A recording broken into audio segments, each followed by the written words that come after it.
if I believe in a vegetarian lifestyle and I believe in individual rights, I just don't eat meat. But there are those who believe in group rights who say, oh no, we have to get rid of all meat. We shouldn't be raising great Nebraska beef because no one should have the opportunity to eat great Nebraska beef.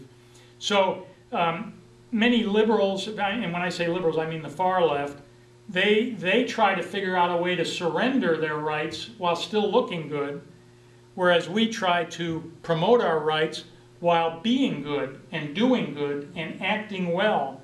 And that is a big, big difference in what I see our government doing today, focusing on the group rights rather than on the individual.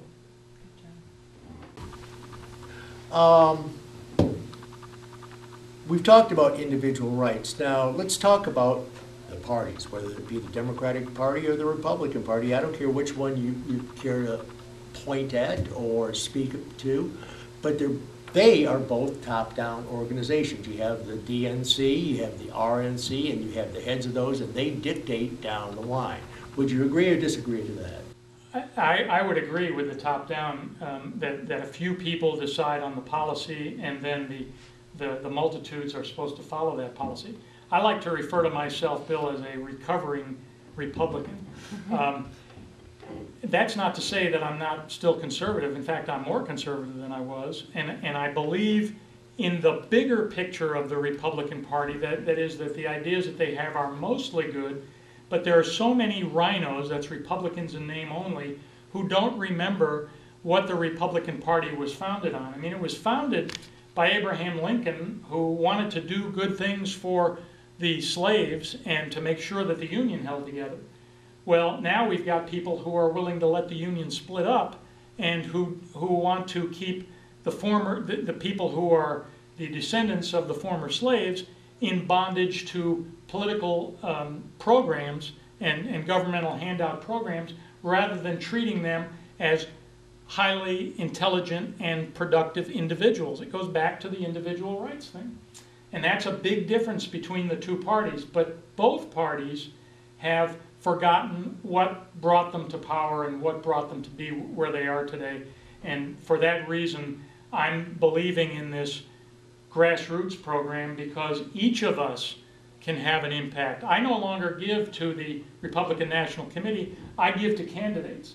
I'm happy to say that I contributed to Senator Brown's candidacy, his campaign, because I believe that Massachusetts had hope because they had such a great tradition. I mean, Sam Adams and Paul Revere, they weren't going to buy anybody's, they didn't buy the King's liberal policies. They wanted to have their own individual rights, and they didn't want to be told by the English Parliament what they could do and what taxes they had to pay. They wanted to have their own government.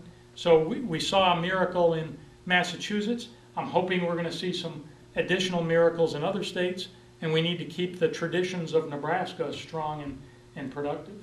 Good. Joanne, got a hypothetical for you. Or not really hypothetical, but just a simple question. Would you encourage people, men and women in both parties, doesn't matter again which party it is to challenge the incumbents? Or we'll get this down the line. Are you a subscriber of throw all the bums out? I think that the Tea Party movement has a responsibility and an opportunity to make a difference in our political parties. I don't think we need a third party. I think we need to challenge them, at least from what I know, and I don't know much about the Democratic Party, but the Republican Party, they have some strong planks in their platform that if they will hold, and I think the Tea Party's people can hold their feet to the fire, and if they don't go along, we as voters and activists in the Republican Party can throw them out. But you know, I think we have to take them one by one, and I'm with Brian as far as instead of giving to the party, I'm more excited about giving to candidates that are following the Constitution. I'm going to go around the table one more time, and we're going to let you have some final comments. And since we started this at the table this time, we'll go down to Dan. Dan, your passions, what do you want to see for America?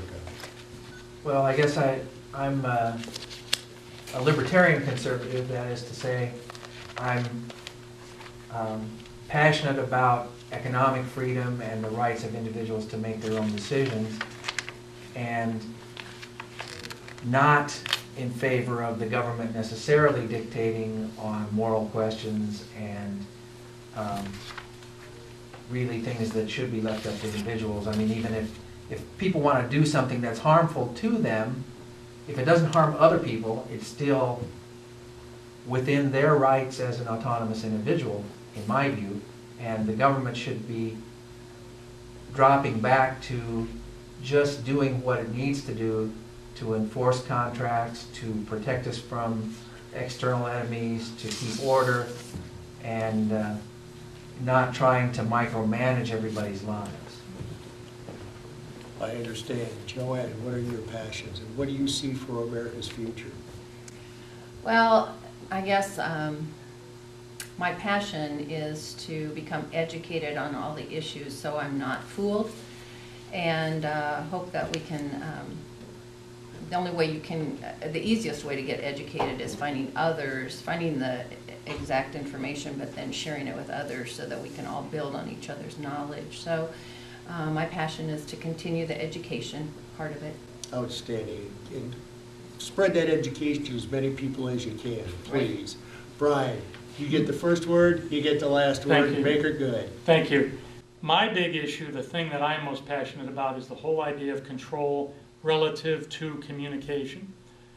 That we can be talking about the fairness doctrine, which is neither fair nor currently a doctrine, is just beyond me. That public officials can be talking about shutting down communication and free speech, which is our first of the Bill of Rights. The First Amendment talks about free speech and freedom of religion and freedom from control of those things. And now it's, as I mentioned earlier, now it's all about people in power wanting to keep the control and not allow me to have it and not allow you to have it by shutting us down on the airwaves. Thank goodness for this program and the ability to talk to our fellow citizens, even if we only convince one citizen with this program to go out and educate themselves and become part of the participatory part of our political system. Even though we have a republic, we can still participate, but we have to share information, share ideas, openly discuss those ideas, and then act as we've educated ourselves as the best way for us to act. Thank you, people. I tell you what, this has been outstanding. It's been a pleasure for me, and it's been informative to me. And I'd like to thank Brian and Joanne. That's a real name. I didn't want it to go, never mind. And my good friend Dan. And people, you've heard what they've had to say. These are just three normal citizens. There are some people that don't think we're very normal, but be that as it may, these are good people. They're becoming educated more and more each day. Do what you need to do to get educated. I'm W.A. Mitchell. Carry on.